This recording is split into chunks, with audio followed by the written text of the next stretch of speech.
모든 계명 중에 첫째가 무엇인지 서기관이 예수님께 여쭤보았습니다. 그런데 여기서 첫째라는 말은 단지 순서상으로 첫 번째를 의미하는 것만은 아니고요. 가장 중대하고 가장 위험 있는 하나님의 계명이 무엇입니까? 이렇게 서기관이 질문을 여쭈었던 거예요.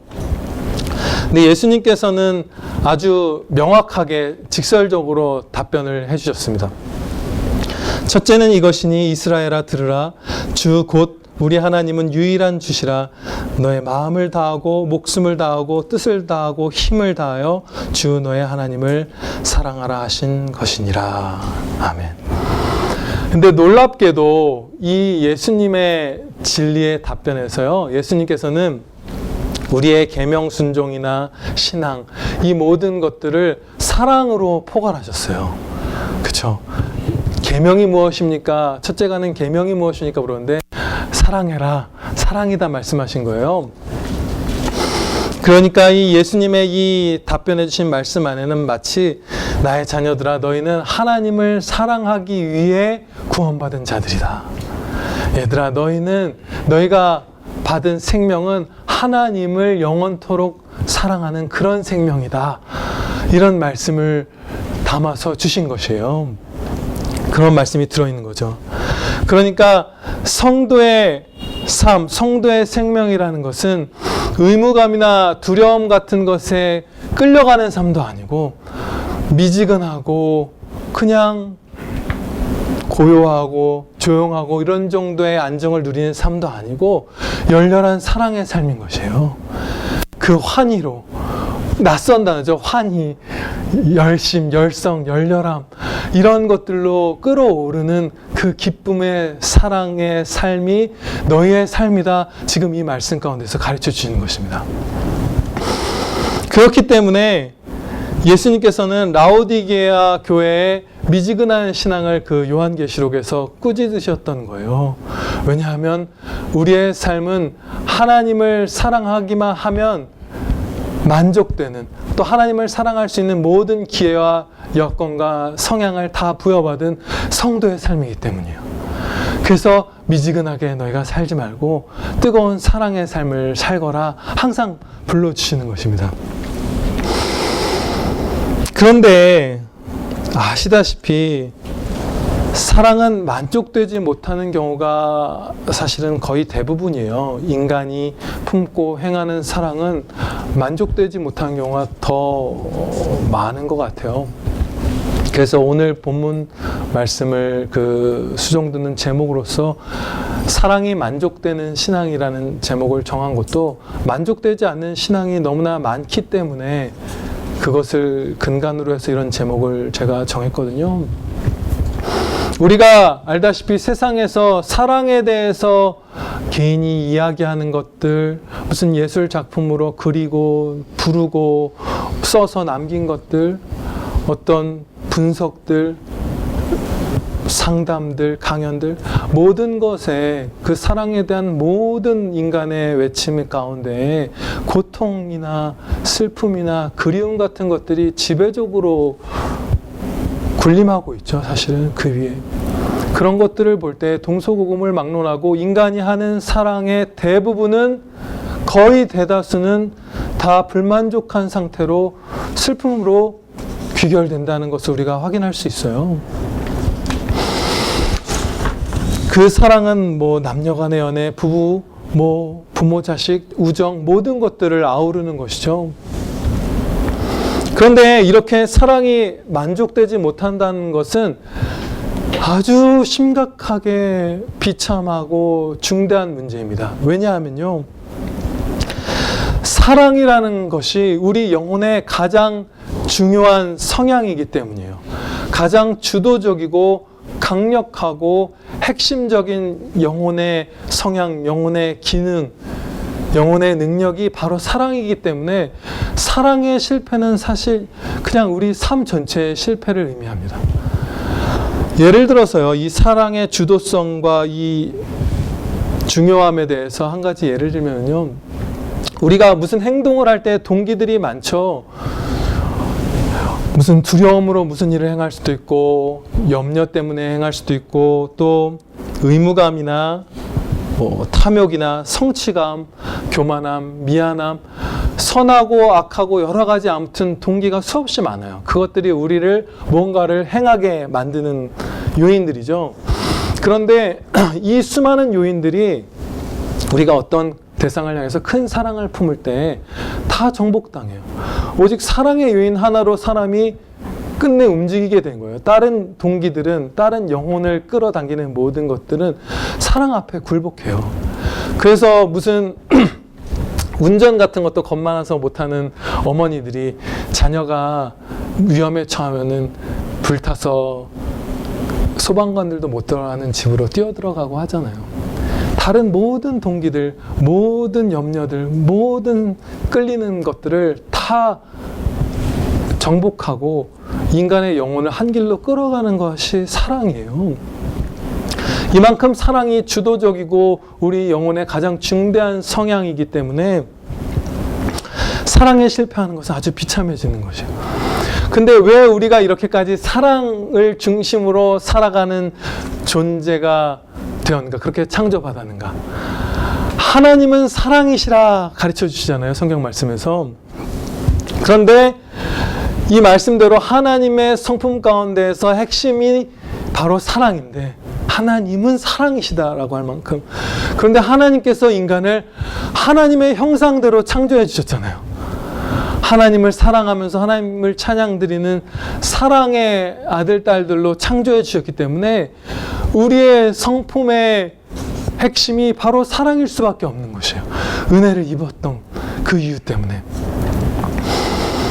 그렇기 때문에 우리는 사랑을 중심으로 살아가고 사랑이 만족되어야만 비로소 행복할 수 있는 존재입니다. 그런데 왜 이토록 우리가 공감하는 바대로 인간이 행하는 대부분의 사랑이 만족되지 못하고 슬픔으로, 고통으로 쓰러져 가게 되는 것일까요? 좀 더 정확하게 말씀드리자면 이런 것이죠. 하나님을 사랑하는 것 밖에서 행하는 모든 사랑은 결국 슬픔으로 끝납니다. 하나님을 사랑하는 것 안에서 그 하나님 사랑의 열매로서 사람을 사랑하고 동물도 사랑하고 무슨 문화도 사랑하고 여러 가지 사랑하고 애착을 갖고 하는 것들은 다 아름답게 주님께 영광 돌리며 열매 맺는 것이지만 하나님을 사랑하는 것과 무관하게 우리가 어떤 무엇이든지 간에 사랑하는 것은 다 우리에게 고통과 슬픔으로 돌아올 수밖에 없어요. 100% 반드시. 그래서 오늘은 우리가 그렇게 하나님 밖에서 행하는 모든 사랑이 실패할 수밖에 없는 이유 4가지. 그러면서 동시에 하나님을 사랑하는 것과 하나님을 사랑하는 것 안에서 다른 사람들을 사랑하는 것이 얼마나 복된지를 4가지를 살펴보도록 하겠습니다. 첫째로요, 우리 영혼에 부여하신 사랑이라는 기능의 목적과 역량이, 그 목적과 역량이 다른 어떤 피조물로도 채워질 수 없기 때문에 우리는 고통스럽습니다. 하나님을 사랑하고 그 사랑 안에서 열매로서 다른 사람을 사랑하면 만족이 있는데, 그것이 아니라면, 하나님을 떠난다면 우리 영혼에 주신 이 사랑이라는 엄청난 능력과 수용력을 가졌다고 표현할 수 있는 이 영혼의 기능이 만족할 수 없는 거예요. 근데 오늘 본문 말씀에서 바로 이 사랑의 목적과 그 역량을 다 가르쳐 주시죠. 첫째 되고 큰 계명, 가장 위험 있고 너희 삶의 가장 중대한 이유가 바로 하나님을 온 영혼을 바쳐 사랑하는 것이다 가르쳐 주셨잖아요. 그럼 그것이 목적이고, 무한하신 영광의 하나님을 막 풍성하게 받아들여서 사랑할 만큼 큰 능력을 인간 영혼의 사랑에 부여해 주신 것이잖아요. 그렇기 때문에 피조물들로는 이 우리에게 주신 사랑이라는 큰 그릇을 채울 수가 없는 거예요. 하나님만이 이 우리 마음의 사랑의 그릇을 차고 넘쳐 흐르게 해주세요. 그래서 기쁘게 해주신 거예요. 그래서 피조물로서 어떤 재물이나 이런 것들을 다 잃고 핍박 가운데 있던 그 마게도냐 교회 성도들이 주님으로 인해서 기쁨이 넘쳐서 힘에 지나도록 자원해서 연보를 하는 것이 성경에 기록되어 있잖아요. 하나님은 채워줄 수 있는 거예요. 하나님만이, 유일하신 여호와만이. 그래서 우리가 첫째로 하나님 밖에서 하는 사랑이 고통받는 이유는 이 우리에게 주신 사랑의 목적과 역량에 도저히 도달할 수 없기 때문이고요. 피조물들이. 두 번째로는요, 내가 사랑한 대상이 나를 사랑하지 않을 때, 혹은 너무나 내가 그를 사랑한 것보다 나를 적게 사랑할 때 우리는 크게 고통받습니다. 그런데 이 비참함은 실로 극심할 수 있어요. 우리는 하나님을 사랑하는 것 안에서 대부분 이웃들을 사랑하기 때문에 이 내 사랑이 거절당한다는 표현은 좀 부적절한 것 같고요. 내 사랑이 이렇게 응답받지 못하고, 이렇게 합당하게 보답받지 못하고, 그 사람이 알아주지 못하고, 막 이런 모든 일들이 얼마나 비참한지 이제는 우리가 좀 잘 자각하지 못하고 있을 수도 있어요, 생각보다. 그런데 하나님 밖에서 행하는 사랑들에서 나타나는 그런 그 고통은 아주 큽니다. 헨리 스쿠걸이라는 아주 신실한 목사님이 계셨어요. 17세기 스코틀랜드의 목사님이셨는데, 그분은 완전한 사랑은 일종의 자발적인 죽음입니다, 이렇게 말씀했어요. 큰 사랑은 자발적인 죽음이라고 이분이 표현한 이유는요, 사랑을 크게 하다 보면 내 이익을 내려놓게 되죠. 내 이익에 무관심해져요. 그리고 오직 내 영혼이 몰두하는 것은 내가 사랑하는 대상을 기쁘게 하는 것, 그 사람을 유익하게 하는 것에 내 영혼의 모든 관심과 역량이 쏟아지잖아요. 그래서 자발적인 죽음과도 같다, 그렇게 완전한 사랑에 대해서 표현을 했어요. 그러면 우리가 자발적 죽음과도 같이 나를 다 내어주는 그런, 뭐 다가 아닐지언정 80% 90% 나를 포기하고 나를 돌보지 않고 나를 내어주었는데, 그 내가 사랑하는 상대방도 나를 무시하면 세상에서 나를 아껴준 사람은 하나도 없는 것과 같은 상태에 떨어지는 거예요. 그래서 사랑은 보답받지 못할 때 아주 극도의 고통으로 다가올 수밖에 없고요. 우리를 아주 힘들게 하죠.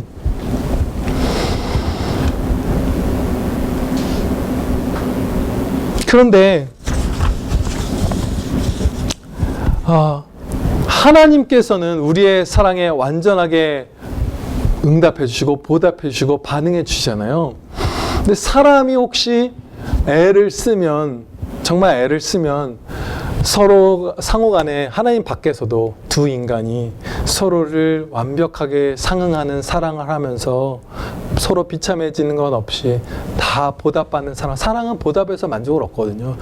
무조건적으로 퍼줘서 만족을 얻는다, 이것은 우리에게 있는 그런 것이 아니에요. 하나님께 사실 다 받고 있기 때문에 원수도 사랑할 수 있는 거잖아요. 근데 하나님 밖에서 사랑하는 두 사람이 그렇게 서로 상응하는 완전한 그 연합을 이룰 수 있는가? 불가능해요. 왜 불가능한가? 결코 비슷한 선에도 도달할 수 없는 이유가 너무나 많지만, 그 중에 한 가지를 살펴보면요, 우리가 사람의 영혼을 읽을 수 없기 때문에 도무지 우리는 나를 사랑하는 사람의 사랑에 보답할 수 없습니다, 합당하게.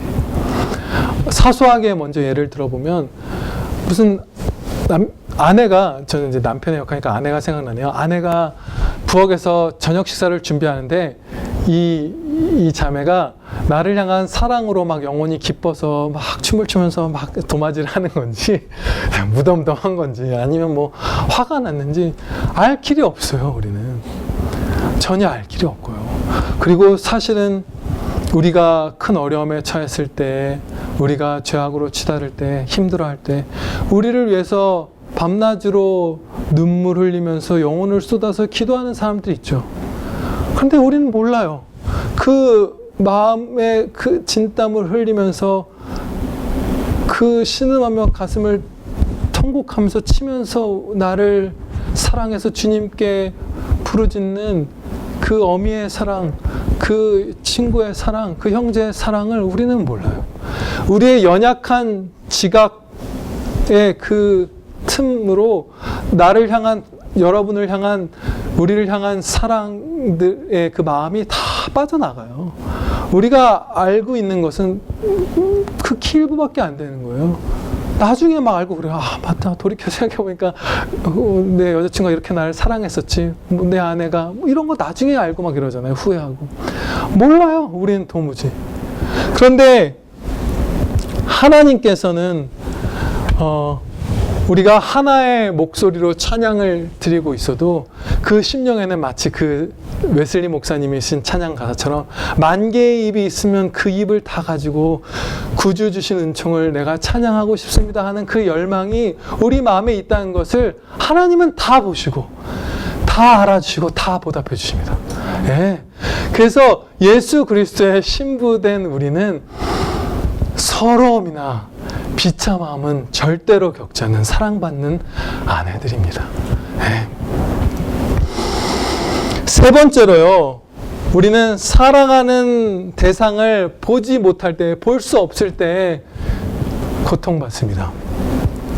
가벼운 그리움 같은 경우에는 뭐 연인들이 막 사랑에 빠졌을 때 서로 못 볼 때 답답해하죠. 빨리 왜 금요일이 안 오나? 그럼 막 목요일 밤부터 전화기 붙들고 새벽을 지새고 그러잖아요. 너무 보고 싶어서.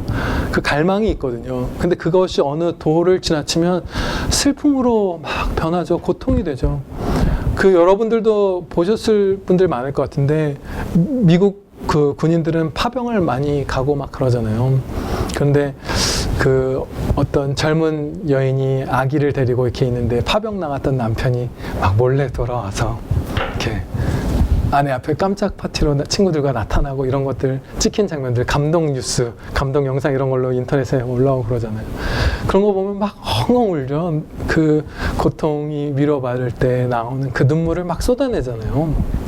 고통스럽죠. 그 보지 못한다는 것은 사랑하는 사람과는 사람만이 아니죠. 사랑하는 어떤 대상과는 늘 함께 있고 싶잖아요. 그런데 그런 고통들은 그래도 재회의 기쁨을 얻은 거죠. 그 당시에는. 그러나 우리가 알다시피 모든 사람과 사람, 어떤 사람과 어떤 대상과의 사랑은 결국 죽음 앞에서 이 세상과 저 세상으로 단절되는 아주 큰 작별을 겪을 수밖에 없잖아요. 그래서 사랑하는 사람을 보고 싶은데 보지 못하는 그 고통을 반드시 겪을 수밖에 없어요. 그런데 얘야, 네가 나와 항상 함께 있지 아니하냐, 내가 너와 항상 함께 있지 아니하냐 하시는 하나님을 사랑할 때 우리는 한순간도 그리움에 목말라 할 필요가 없고요. 오히려 하나님으로 말미암아 만족하고 기뻐하는 심령이 되어서 그 사랑 안에서 사랑하는 나의 사랑하는 사람들을 향한 그리움도 이겨내고 그들을 다시 만날 날도 고대하고, 그렇죠?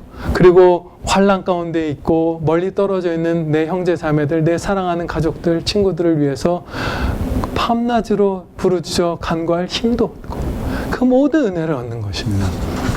그래서 하나님 사랑 밖에서 사랑하는 것이 고통스러운 이유는 이 그리움과 고통 때문에, 작별 때문이고요.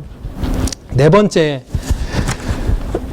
경우는 사랑하는 대상이 불행한 일을 겪을 때 우리는 고통받습니다. 그런데요, 정말 너무나 불행한 일들이 많죠. 그 앞서 잠깐 인용했던 그 헨리 스쿠걸 목사님은 이렇게까지 표현했어요. 가장 그 럭키한 사람도 그 사람의 인생 가운데 그 주변 사람들을 다 고통스럽게 만들 만큼 불행한 일들이 많다. 그렇게 표현했어요. 너무 슬픈 일들 투성이에요. 가슴이 막 답답해지고 그 사랑하는 사람의 처한 상황을 생각하면. 그리고 무소식이 희소식이다 하는데 사실은 인생사의 그 질고는 그거보다 더 깊죠.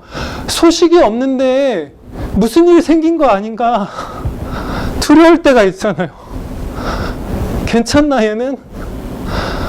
뭐 소식도 못 전하고 쓰러져 버리는 거 아닌가? 그렇게 고통스러운 일들이 우리가 많이 겪잖아요. 우리가 사랑하는 사람들이. 그래서 그 그 기쁨을 영원토록 잃지 않으시고 스스로 해야 하지 않으시고 다른 존재도 해야 할 수 없고 완전한 기쁨 가운데서 영존하시는 그 거룩하신 하나님을 사랑할 때에만 우리의 기쁨이 결코 흔들리지 않는 거예요. 아멘. 그 아멘입니다. 그 사랑 안에서 이 연약한 다른 이웃들을 내 몸처럼 사랑할 수 있는 힘을 우리가 얻습니다. 네. 이제 이 네 가지를 넘어가서 이제 다음 단락으로요. 우리에게 허락하신 신앙이란 어떤 것일까? 지금까지 배운 하나님의 말씀을 토대로 이 질문에 우리가 답을 구하고자 합니다. 우리에게 허락하신 신앙. 신앙은 때때로 우리에게 좀 버겁고 무겁고 아니면 별 흥미 있지 않고, 흥미라는 표현은 좀 조심스러울 수 있지만 이렇게 별로 이렇게 마음이 동하지 않는 막 그런 것처럼 미지근한 것으로 여겨질 때가 있는데, 그것이 아니라고 오늘 본문 말씀에서 가르쳐 주시는 거예요. 사랑이 만족되는 것이 바로 신앙이다. 너희가 갖고 있는 그 너희에게 내가 창조해 준 그 영혼의 가장 중대한 성향이 실로 완전하게 만족되어서 너희가 기쁨으로 노래하게 되는 것이 바로 신앙이란다. 아멘. 그걸 가르쳐 주시는 거예요. 우리가 사랑을 나누는 하나님은 어떤 분이시죠? 사랑꾼이에요. 그 지난주 우리 본문 말씀에서 본 것처럼 자신을 완전히 멸시하고 버리고 마치 아버지가 죽었으면 좋겠다는 마음으로 뛰쳐나간 그 탕자가 잘한 것 아무것도 없이 돌아올 때 먼 곳까지 달려나가서 그 누더기가 된, 영혼과 육신이 다 누더기가 된 그 아들을 목을 맞추고 부둥켜 안고 입을 맞추고 가장 좋은 옷을, 그리스도의 의를, 그리스도의 옷을 입혀주시잖아요. 그런 분과 영원히 사랑을 나누는 것이고요. 원수되었던 우리를 위해서 십자가에 달려주시사 우리를 신부로 맞아주신 예수 그리스도와의 그 기쁨이 희열이 넘치는 그 영원한 결혼 생활이 바로 우리의 신앙 생활인 것입니다. 네, 그렇게 우리가 신앙을 갖도록 하나님께 받았어요. 그렇게 살 수 있는 기회가 다 우리 모두에게 있는 것입니다. 이 가르침을 예수님께 들은 이제 서기관의 반응이요, 32절 말씀부터 나와 있어요. 이 서기관은 지혜로운 반응을 보이는데요, 대다수의 동료들과 달리 이 서기관은 악한 의도로 예수님께 질문을 드렸던 것이 아니에요. 마치 그 스바의 여왕이 솔로몬의 지혜를 알고자 하여서 그 시험하는 질문을 던진 것처럼, 악의적인 시험이 아니라 그런 것처럼 주님의 그 지혜 앞에서 그 궁금했던, 가장 이분이 얼만큼 신뢰할 수 있는 분인가, 이런 마음, 여러 가지 마음을 품고 그 난제를 던진 거예요. 그 주님을 함정에 빠뜨리려고 했던 그런 악한 자가 아니라 그 선한 서기관의 마음에 품었던 질문에 주님께서 아주 명확한 답변을 주셨잖아요. 그때 이 서기관이 지혜롭게 반응을 합니다. 그래서 하나님은 한 분이시며 그 외에 다른 이가 없다 하신 말씀이 참입니다. 이렇게 먼저 고백을 하고요. 주님의 응답에 상응하는 거죠. 29절 말씀과 상응하는 거예요. 주 곧 우리 하나님은 유일한 주시라. 맞습니다. 그리고 이 서기관이 이 당시에 잘못됐던 그 왜곡된 신앙을 깨트리면서 진리의 답변을 하죠. 전체로 드리는 모든 번제물과 기타 제물이 사랑보다 낫다고 말했었잖아요. 이 사람들은 원래 겉으로 보기에 마음엔 사랑이 하나도 없어도 회칠한 무덤 같은 상태로 겉만 번지르르하게 남들 보기에 하나님의 계명을 지키는 신용을 하면 된다. 그것으로 난 구원받을 수 있고 나는 그 의로운 자다, 나는 신앙이 좋은 자다라고 외치던 사람들이 즐비했던 상황이잖아요. 그런데 그 모든 것보다, 전체로 드리는 그 모든 번제물과 제물보다 하나님을 사랑하는 것과 그 안에서 이웃을 사랑하는 것이 낫습니다. 아멘. 그렇게 바른 고백을 이 서기관이 했던 거예요. 그래서 예수님께서는 이 서기관이 지혜롭게 답변하는 것을 보시고 이렇게 말씀하셨습니다. 네가 하나님의 나라에서 멀지 않도다. 이 복된 응답을 이 서기관이 들었잖아요. 그런데 이 서기관은 머지않아 좌절하게 될 것입니다. 큰 좌절을 겪을 거예요. 거의 나는 망했구나라는 생각을 하게 될 거예요. 왜냐하면요, 사람들 보기에 겉으로 순종하는 척하는 삶은 인간이 어느 정도 살아낼 수 있죠. 그런데 온 마음을 다하여서 다 바쳐서 하나님을 사랑하는 삶은 계속 실패한다는 사실을 이 서기관이 이제 알게 될 거예요. 하나님을 정말로 사랑하려고 하고 그 안에서 이웃을 정말로 사랑하려고 하면 우리는 너무나 우리의 사랑이 부족하다는 것을 자각할 수밖에 없죠. 그래서 이 서기관은 나는 망했구나, 나는 지옥으로 가는구나 라는 절망을 겪을 수밖에 없어요. 이제. 그런데 그때 하나님께서 택하신 자들은 그리스도를 영접하게 됩니다. 믿음을 선물로 받는 거예요. 아, 예수님으로 말미암아서 나는 하나님을 이렇게 사랑할 수 없지만 예수님이 사랑하셨고 그 예수님의 사랑의 순종으로 말미암는 그 성취하신 의를 나한테 입혀주셨구나. 그래서 사도 바울이 내가 살든지 죽든지 내 몸에서 그리스도만이 존귀하게 되려 함이니이다. 그 소망을 품었던 거예요. 그 십자가만 알기를 원한다. 사도 바울이 그렇게 한 것은 거기에 내 모든 생명이 다 달려있기 때문이에요. 나를 구원해 주시려고 십자가에 달려주신 주 예수 그리스도를 믿는 믿음을 가진 우리 모두에게, 또 이 서기관에게 장차 아마도, 그리고 이 오고 오는 모든 우리의 믿음의 후손들에게 이 사도 바울과 같은 마음을 하나님께서 다 주실 것입니다. 주 예수 그리스도만이 영화롭게 되기를 소원합니다. 이 마음으로 우리를 살아갈 수 있게 해주실 거예요. 제가 마지막으로 이것과 이어지는 말씀으로서 요한일서 3장 2절 3절 말씀을 잠시 살펴보고 이제 마치도록 하겠습니다. 요한일서 3장 2절 3절을 제가 봉독하겠습니다. 사랑하는 자들아, 우리가 지금은 하나님의 자녀라. 장래에 어떻게 될지는 아직 나타나지 아니하였으나 그가 나타나시면 우리가 그와 같을 줄을 아는 것은 주를 향하여 이 소망을 가진 자마다 그의 깨끗하심과 같이 자기를 깨끗하게 하느니라. 아멘. 이제 이 말씀을 붙들고 오늘 본문 말씀과 이 말씀 전체를 우리에게 아주 실천적인 더욱 그 강조로서 선포로서 적용하고자 소원하는데요. 여기서 가르쳐 주신 말씀은 이거예요. 이제 우리가 하나님의 자녀인데 나중에 우리가 천국에서 예수님이 이제 임하시고 우리가 천국에서 주님을 배웠고 할 때 우리가 예수님처럼 변화될 것이라는 그 말씀을 주신 거예요. 그가 나타나시면 우리가 그와 같을 줄을 아는 것은 주님처럼 우리가 완전히 영화롭게 될 것이라는 말씀이에요. 그런데 이 요한일서 3장 3절 이 말씀의 마지막 부분에 이런 말씀이 있어요.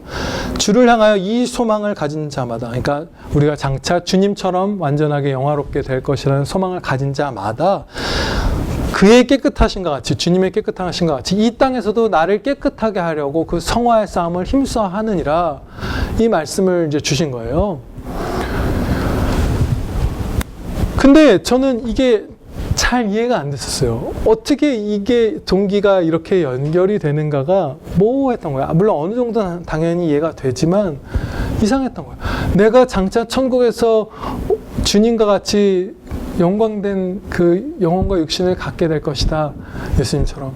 그러면 내가 여기서 정말로 나를 예수님처럼 미리 이 땅 가운데에서도 막 깨끗하게 하려고 애를 쓰게 되는 것이 당연한가? 어떤 연결고리가 있길래 그 소망이 오늘의 이 성화의 실천으로 나의 모든 부패하고 탐욕스럽고 더러운 정욕들을 힘써 죽이는 그 싸움을 치러내는 그 동기로 어떻게 이게 연결되지? 막 이렇게 뭔가 답이 잘 안 그려지는 거예요. 확신이 있으면 하는 것인가? 근데 오늘 본문 말씀에서 가르쳐 주셨어요. 우리가 힘써 성화를 이뤄야만 하고 이룰 수 있고 기쁨으로 살아갈 수 있는 그 진리의 길을 가르쳐 주셨는데, 그것은 뭐냐면요, 이렇게 아직도 방탕할 때가 있고, 이렇게 아직도 하나님을 너무나 적게 사랑하고, 이렇게 아직도 내 가족도 너무나 적게 사랑하고, 이 이기적이고 이 세상을 너무나 사랑하는 마음도 막 쉽게 틈타고 많이 남아있는 이 부패한 나를 저 천국으로 데려가시고, 십자가로 말미암아 데려가시고, 끝내 예수님처럼 변화시켜 주시는 주님의 사랑을 우리가 목도할 때, 그 사랑에 감격해서 나도 주님을 사랑해서, 주님의 사랑에서 나도 사랑을 배워서 사랑의 동기로 오늘 충성을 시작하는 것이에요. 네, 기도드리시겠습니다. 하나님 아버지, 저희의 이 신앙생활은 가볍고 쉬운 멍에인 것을 고백하옵나이다. 믿음이 연약할 때 무거워 보이고, 세상을 사랑할 때 버거워 보이는 모든 계명과 하나님을 섬기는 신앙의 삶이, 우리가 하나님을 사랑할 때 그것은 쉽고 가벼운 짐이며 쉽고 가벼운 멍에가 되는 것을 우리가 고백하옵나이다. 사랑 없는 주님, 이 연약한 저희의 영혼을 붙들어 주시고, 저희가 힘써서 주님의 영광을 배웁게 하여 주시옵소서. 저희가 주님의 영광을 더욱더 배울 수 있게 하여 주시옵소서. 주님의 아름다우심을 저희가 더욱 배울 수 있다면 저희는 하나님을 사랑할 수밖에 없을 것입니다. 그런데 저희는 주님을 배웁기조차 하지 않으려고 하는 상태에 빠져 있을 때가 많사오니, 주여 계속해서 저희를 붙드시고 긍휼히 여겨 주시사 하나님의 영광 배웁기를 힘쓰며 영광을 배우며 더욱더 이 사랑이 커져가고 커져가는 은혜를 저희 모든 평안교회 성도들과 세계교회 성도들에게 주여 베풀어 주시옵소서. 또한 이 지속되고 반복되고 하는 이 실패에도 불구하고 나를 예수님처럼 영광되게, 나의 이 찌든 영혼과 육신을 예수님처럼 영화롭게 변화시켜 주실 그 사랑을 통해 우리가 사랑을 배워서 하나님의 사랑을, 그 십자가 완전하신 사랑을 통해서 확증받음으로써 우리가 하나님을 사랑하는 사랑을 배워서 이 땅 가운데서 바로 오늘부터 기쁨으로 성화의 삶, 찬양의 삶을 피할 수 없이 힘차게 살아갈 수 있게 지켜주시옵소서. 우리 구주 예수 그리스도의 이름으로 기도드리옵나이다. 아멘.